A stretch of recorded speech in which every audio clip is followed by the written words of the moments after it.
Most people will watch this video and think it does not apply to them. That is exactly why they will never be rich. Because the number one trait of people who go from zero to millions is that they see themselves in information that others dismiss.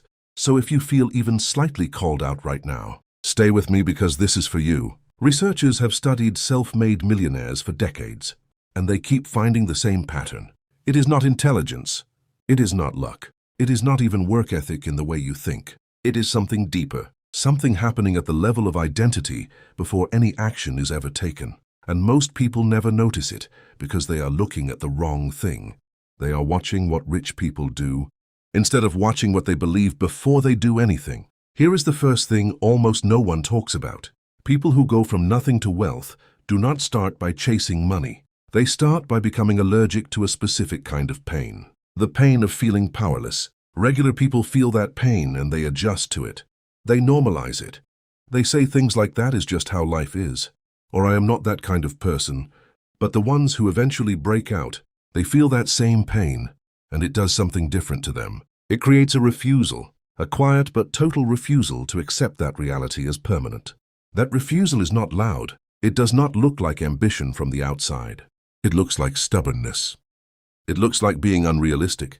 It looks like someone who does not know their place. But inside it is functioning like a compass, pointing them somewhere no one else around them can see. The second thing they do that almost no one notices. They treat information differently than everyone else. When most people read a book or watch a video about success, they absorb it like entertainment. They find it interesting and move on. But people who eventually get rich, they read the same book and immediately ask one question. Where does this apply to my life right now? They are not collecting knowledge. They are collecting leverage. Every piece of information becomes a tool they try to use immediately. This is why a person with average intelligence and this mindset will outperform a brilliant person who hoards knowledge but never deploys it. The internet made information free, but it did not make application common. Application is still the rarest skill on earth. The third pattern is the one that will make the most people uncomfortable. People who go from zero to rich are not positive thinkers. They are clear thinkers. There is a massive difference. Positive thinkers believe things will work out. Clear thinkers look at exactly what is not working, and they are willing to sit with that discomfort long enough to understand it. Most people look at their financial situation and either panic or fantasize.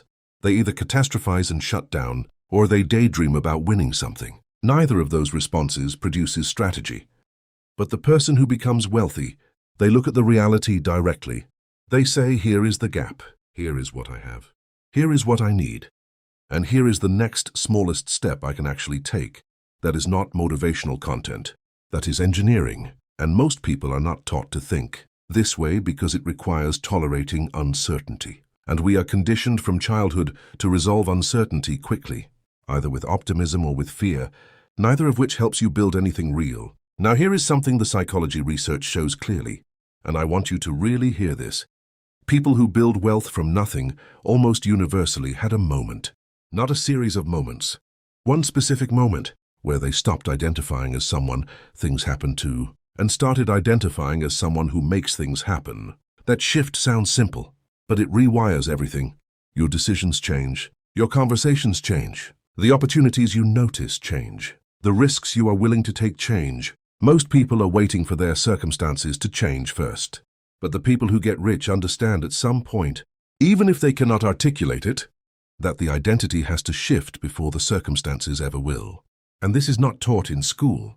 It is not in most self-help books either, because it cannot be packaged into steps. It is a threshold, and you either cross it or you do not. The fourth thing is about their relationship with other people's opinions. And this one is subtle, so stay with me. People who go from nothing to wealth are not fearless. They feel the same social fear everyone else feels. The fear of being judged, the fear of failing publicly, the fear of being seen as arrogant for wanting more.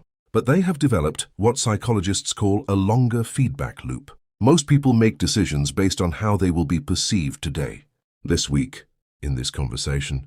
But people on their way to building something real, they have shifted their reference point to a version of themselves years from now. They are essentially asking a different question. Not what will people think of me if I do this, but what will I think of myself in 10 years if I do not? That longer feedback loop means they tolerate short-term social discomfort. in ways that look irrational to people with shorter timelines. They seem reckless. They seem like they do not care. But they care deeply. They have just chosen what they care about more carefully. The fifth and final pattern is the one that ties everything together, and it is the one that is almost never discussed because it is invisible. People who build wealth from nothing are obsessed with one question that most people never ask. Not how do I make money, but what problem exists in the world that I am positioned to solve. That reframe changes everything, because when you are chasing money, you are always behind it. Money is the result, not the target. But when you are looking for a problem, you are positioned to solve.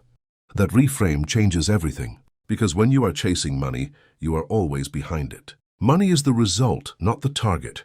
But when you are looking for a problem, you are positioned to solve. Suddenly your background, your skills, your pain, your experience, all of it becomes relevant. All of it becomes an asset. The person who grew up poor understands scarcity in ways someone comfortable never will. And that understanding is valuable to other people in that situation. The person who struggled with their health and figured it out, that journey is valuable to the millions still in the middle of it. Wealth is almost always built on the gap between a problem that exists and someone willing to close it. And most people never start looking for that gap because they are focused on themselves, on their lack, on what they do not have. But the people who eventually get rich, they shift their focus outward.